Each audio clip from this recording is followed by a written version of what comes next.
All right, fam. When should you quit your job? When should you quit that shit and go all in on the business, on the online business? Because that's where freedom lies. Well, tell you what, when you do it, it's going to take a lot longer and cost a lot more than you think. So be ready to spend money and not make money. That's all I'm going to say. There is no right or wrong. And it is a barrier to entry to embark on this journey, to walk through that wall of fear. The barrier to entry is walking through a wall of fear and not knowing if you will succeed. That is what risk is in its pure essence. And yes, quitting your job will take a risk. So there's a few things to note though, because we're going to be tactical and strategic about this. We need to build a big foundation. That means having cash. So leverage where you are, even if you hate your job. Save cash. The second thing to note is you don't want to have chains holding you back. So get rid of bad debt. Because you're going to have to spend money to make this business work. And this business is like a baby. Buying an investment is like a baby. And you need to tend that baby and feed it your breast milk daily. I thought that was kind of funny. Anyways, regardless, yes, you need to walk through that wall of fear and you need to prepare yourself to walk through it. The other thing to note is, yes, on the surface, having minimal expenses helps. Certainly getting rid of bad debt, any excess expenses that aren't serving you. Yes, 100%. And here comes the point of living with your parents or not living with your parents. Because on the one hand, if you move away, you'll be spending more money. On the other hand, if you don't do that, you'll be able to save more money. But here's the thing I've found, and I've leveraged both of those tactics. The inherent notion of us wanting to create this life is because we do not believe we are enough in this moment. Correct? And you want change. You want money. You want to be confident. You want to get the girls, yada, yada, yada. And the reason you want that is because you don't like your current circumstances, correct?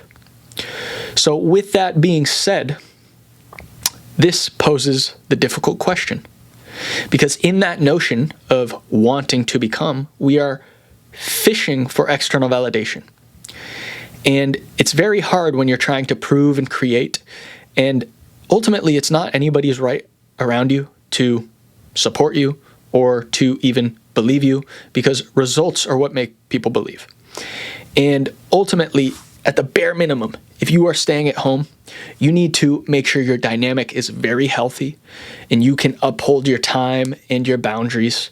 And with that being said, it's not your house. So you need to provide value for them in some way and help them out and make them not feed that fear that you have. Because ultimately, when you figure it out, when you're making a bunch of money, nobody can control you. And you're not going to be fazed by anybody saying things. And it's really about your journey. It's about you. It's about you, this journey. It's not anybody else's right to change or manipulate their circumstances for you. That's all I'm trying to say. And if you have a very healthy dynamic, then surely do that. But a healthy dynamic is you being comfortable in your skin, you not overly explaining, you not trying to overly prove, and you not leeching off of them. So with that being said, in this frame of mind, you have two choices here. On the other hand, if you move away, yes, you'll be spending more, but you'll value your time a lot more. You'll have more control over your dynamic.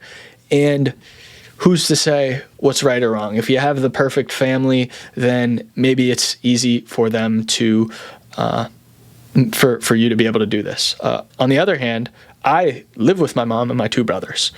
The difference is I own the property, but we have a very cohesive and understanding dynamic. And ultimately, I'm here at my property because I want to do work to it and I want to be here while it gets done. The difference is a lot of the times when you want to create this reality, like you don't actually know what it entails, and you're going to be more susceptible to being controlled by the beliefs and the hindrances and the insecurities of other people. That's all I'm trying to say.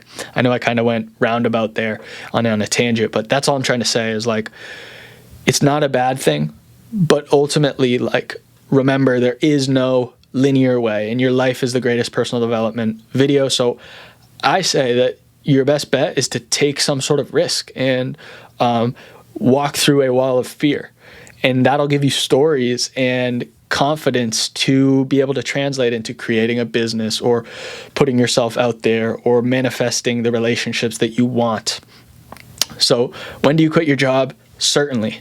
Strategically look at what chains are holding you back and build the foundation as wide as you can. Because I promise you it's going to take longer and cost more money. That's all I'm trying to say. But then on the other hand of it taking longer and costing more money, you want to save as much money. But then here's the option of saving money. You stay at home, or if you're already living somewhere, you're obviously paying more money. And if you're at home, you're saving money. But here's the thing. There's the interdynamic of the relationship. And if you can navigate that in a healthy way, then surely saving money and leveraging your dynamic is the best bet. But if it's something where you're facing some sort of trauma that you need to heal from or some negative chains, then it might be best for you to separate yourself in some way.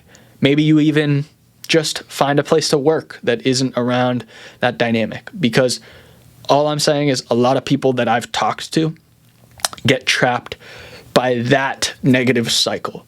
So it's worth noting. If you have any comments or thoughts, I'd love to hear your opinion as well. Comment them, subscribe. Let's keep going, growing, flowing. Peace, fam. Bye.